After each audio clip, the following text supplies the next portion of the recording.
TV studio day. The cameras rolled. The audience clapped on cue. Neon lights flickered behind the massive LED screen that read, "Talk Real with Victoria Lane." At center stage stood Victoria Lane, a white woman in her 40s. Polished, poised, media-trained to the bone. Her smile was perfect, but it didn't always reach her eyes. She turned slightly as the producer signaled. "And now," she announced, "please welcome our next guest, writer, educator, and immigrant rights advocate, Amma Injeri." Scattered applause. From stage left, Amma entered with grace. She was in her early 30s, dark-skinned, beautifully dressed in a patterned earth-toned blazer. She walked with calm, proud posture. Victoria extended a hand, overly firm, then gestured toward the sleek guest chair. Amma sat, smoothed her skirt, and gave a polite nod to the audience. "Amma," Victoria began. "First of all, I have to say that accent, wow. Where is that from?" Amma smiled politely. "I'm originally from Kenya, but I've been living and teaching in the US for 10 years. Victoria exaggerated a thoughtful squint. "It's just so musical. Like, if we added subtitles, it would sound like poetry." A few audience members chuckled. Others stiffened. Amma tilted her head slightly, not offended, not yet, but aware. "Well, I've always believed language carries the rhythm of home." Sure. Victoria cut in, waving her hand. "But do your students actually understand you? I mean, I had to really listen just now." Amma blinked. "Yes, they understand me clearly. I'm an educator, not a joke." There it was. A flicker. Victoria's smile tightened. "No offense," she said sweetly. "I just think people should speak properly on national television, especially if they want to be taken seriously." Gasps from the audience. Not loud but real. A woman in the second row frowned. Amma sat still. Her voice was low but clear. "So, let me understand. I crossed oceans, studied your literature, earned 2 degrees in your language, and you're telling me I'm not speaking properly?" Victoria chuckled awkwardly, looking toward the camera as if inviting the audience back on her side. "Oh, come on, Amma. Don't be so sensitive. It's just TV." Amma didn't blink. "Being mocked for my voice on TV doesn't make it entertainment. It makes it public humiliation." Now the air shifted. The studio lights didn't feel so warm anymore. Cut to audience view. A black woman in the crowd quietly nodded. A Hispanic teen whispered to her friend. "She's right." A white man folded his arms, uncomfortable. In control room. Continuous. A young editor watching the feed turned to the producer. "This is going viral," he said flatly. "Not in the way they want," replied the producer. Back to stage. Victoria, still smiling, changed the subject quickly. But the moment had landed, and Amma didn't shrink. She straightened her back, looked directly into the camera, and spoke. Accent and all. "This voice taught hundreds of students. This accent writes essays that open minds. If it makes you uncomfortable, perhaps it's not the accent that's the problem." A long pause. Even the laugh sign didn't light up. In live TV studio, moments later, the studio lights buzzed overhead, soft but hot. Cameras tracked every blink. The audience sat in rows under dimmed fill lighting, part shadow, part expectation. At center stage sat Amma Injeri, upright and composed. She adjusted her bracelet more out of habit than nerves. Beside her, Victoria Lane, the host, leaned back, perfectly posed in her white blazer, teeth bright and ready. A beat of silence. Then Victoria turned with that ever-polished, overly sweet tone. "I have to say, Amma, your accent is just adorable. It's like watching a foreign commercial. You know, the ones with the dancing laundry?" A few in the audience snickered. Amma's eyebrows lifted slightly. She didn't smile. Victoria wasn't done. "Seriously, can we get someone to translate?" Turns to camera, laughs. I'm kidding, I think." Laughter. Real this time. A few claps. One man let out a sharp bark of amusement, then fell silent when no one joined in. Amma remained still. Inside, something flickered. Not rage, but a quiet, ancient exhaustion. She looked directly at Victoria. Not confrontational, just clear. Her voice, as always, carried her homeland in its rhythm. My accent tells you where I'm from. Yours tells me who you are. The room inhaled. It wasn't shouted. It didn't need to be. It landed with the weight of truth, quiet and unyielding. Victoria's smile faltered for a split second. She tried to laugh it off. Oh, come on. Don't be so serious, love. This is entertainment. But the room wasn't laughing anymore. In control room, continuous, producers sat frozen. One whispered, "Did she just call out Victoria on air?" Another nodded. Live, and beautifully. In TV studio, back on stage. Amma spoke again, soft but resonant. "I came here thinking this was a conversation, not a costume party for your amusement." The audience shifted. A young black woman in the third row leaned forward, nodding slowly. A white man in a gray polo crossed his arms, uncomfortable. Victoria tried to recover. "Amma, I meant no harm. I was just mocking me." Amma interrupted gently, "Diminishing me in front of millions. For how I speak, not what I say." Her words echoed. Even the stage lighting felt harsher now, like it exposed more than faces. Victoria blinked. Her cue cards were suddenly useless. I think we should take a quick break." But the camera didn't cut. No producer called for commercial. The audience didn't move. In green room monitor, same time. An intern watched, stunned. She whispered to herself, "She's winning. And she's not even raising her voice." In studio, back on stage, Amma looked out at the audience. Her gaze was direct, human. She wasn't embarrassed. She was done shrinking. "I teach in a language that was once forced on my ancestors. I learned it, mastered it. I even dreamed in it. And now, I'm told it still isn't enough, because it doesn't sound like yours." No one clapped, but the silence was louder. Victoria tried to speak but hesitated. Amma added, calm and final, "I speak with the sound of survival.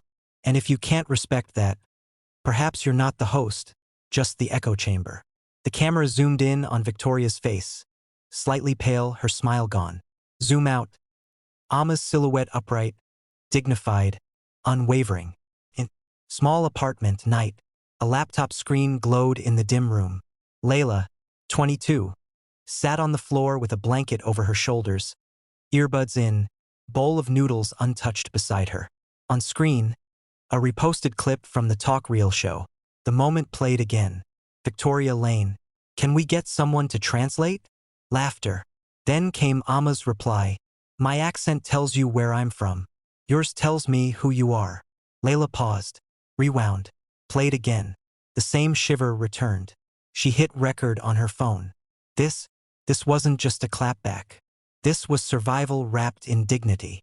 She posted the clip with the caption, "Amma just ended a generation of accent shaming in 12 seconds flat. Hashtag her voice matters." In TikTok/Twitter/YouTube. Montage sequence. Musical note, dramatic lo-fi beat under videos stitched with Amma's line. "You'll really laughed at a black woman speaking fluent English and thought that was funny? This ain't about pronunciation. This is about power. We don't just hear her words. We feel them." People from around the world added their voices.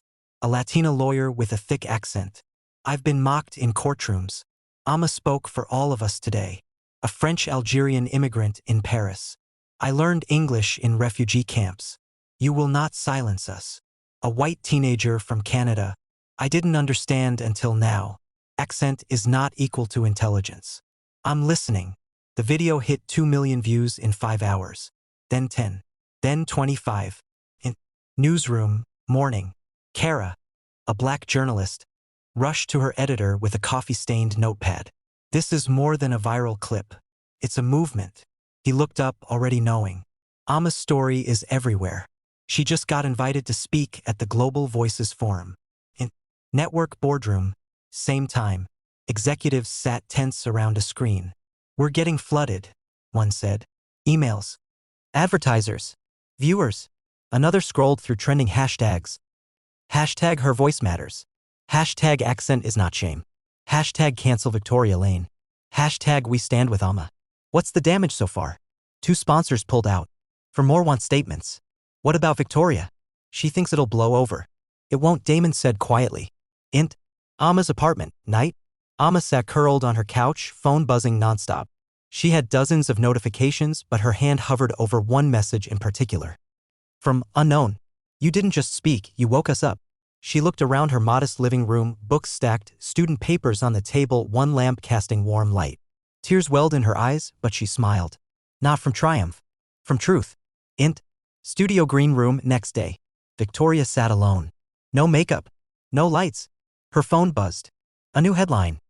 The accent that broke TV silence, Amma and Jerry and the cultural reckoning. She swiped down. Comment after comment, critical, searing, justified. She turned off her phone and sat in silence. Int. Classroom, meanwhile. A black girl stood at the front of a classroom giving a speech. She stumbled slightly, nervous. Then caught herself, lifted her chin, and said, "My accent is my story." Not a punchline. Her classmates clapped. Int. Network broadcast headquarters, boardroom, morning. The tension inside the glass-walled conference room was palpable. Rain streaked the windows like brushstrokes on a painting. The only sound was the hum of a projector. On screen, a YouTube clip paused on Amma's calm, composed face. Caption, "My accent tells you where I'm from. Yours tells me who you are." Around the table sat the network's senior executives, grim, silent, tired. Coffee cups half drained. Suits unbuttoned.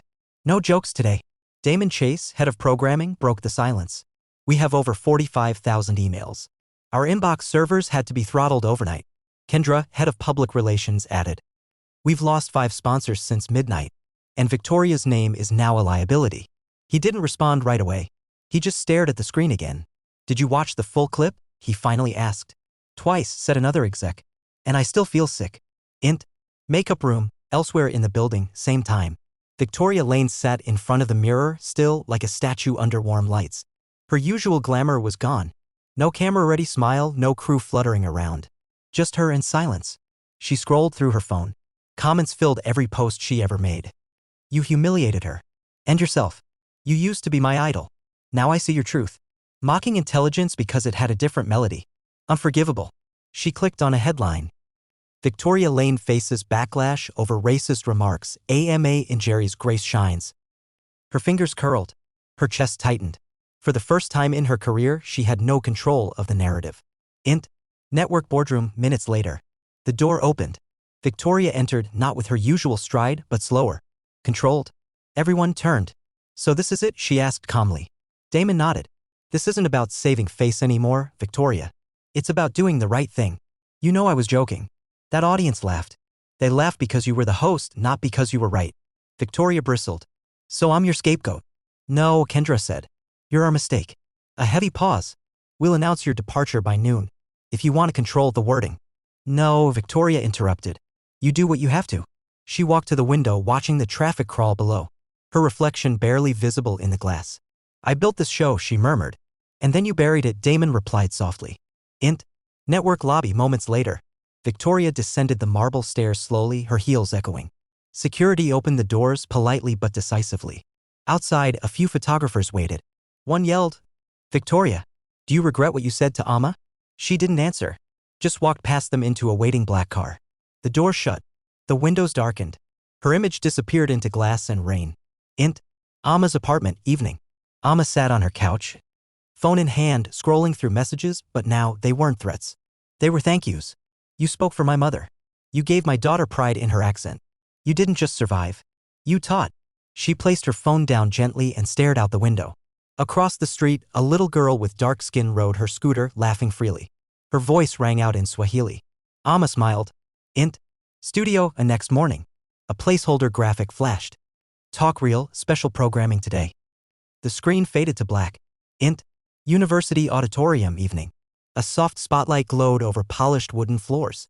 Rows of chairs were filled with students, professors, guests. Many held printed programs titled Voices of the Future, a conversation with Amma and Jerry. Amma stepped onto the stage, not as a victim, not as a headline, but as a woman who stood her ground and changed the conversation. Her gait was calm. Her expression humble but firm. A standing ovation began before she even spoke. She approached the podium, adjusted the mic, waited. Silence. Then, with a slight smile. "Some said I overreacted. Some said I couldn't take a joke. But the truth is I just didn't find humiliation funny." The room stayed still. One person nodded. Then hands slowly rose in applause.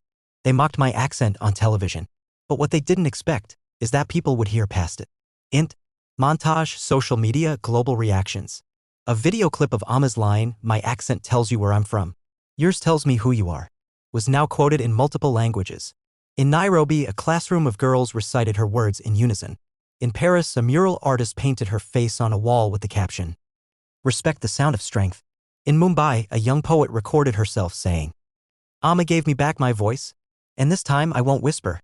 TikToks flooded in with the hashtag. Hashtag accent is power. Her words had become more than viral, they became a movement. Int. Television interview, new network. Days later, Amma sat calmly across from a new host, this one respectful, patient, curious. "Did you ever imagine that standing up for yourself would change so many lives?" Amma looked down, thoughtful. "I didn't speak for applause. I spoke because silence was starting to taste like surrender." Int. Classroom, United States, same time. A middle school teacher played Amma's clip on a projector. Kids watched wide-eyed. One Latino boy raised his hand. "She talks like my mom." The teacher nodded. "And isn't it beautiful?" Int. Conference hall, night. At a United Nations event titled Language and Power, Amma took the mic once more. Flags from dozens of countries lined the stage behind her. She spoke slowly, purposefully. "My voice was once considered an error. Now it's quoted on walls, shirts, and in classrooms. Not because it's perfect, but because it's mine." A pause. "And I will never shrink it again." Int. Amma's apartment, late night. Amma returned home after the whirlwind week. She took off her heels, sat at her desk, and opened a handwritten envelope. Inside, a child's drawing. A stick-figure woman with curly hair stood in front of a big crowd. A speech bubble read, "Your voice helped me like mine." Below, "Thank you, Miss Amma. Layla, age 9". Amma covered her mouth with one hand, eyes full of tears but her shoulders steady. She placed the drawing beside her books. Int. Studio archive room, same time. Dusty shelves. Boxes labeled with past episodes of Talk Reel. A production assistant quietly slid the episode titled Amma and Jerry Interview into a separate bin labeled Retired Cultural Review. EXT, City Street, morning. Amma walked outside, sunlight warming her face. A woman at a bus stop waved. "Ms. and Jerry, thank you." Amma smiled. "You're welcome." The camera pulled back, rising above the street, the buildings, the world where her voice now echoed far beyond that studio.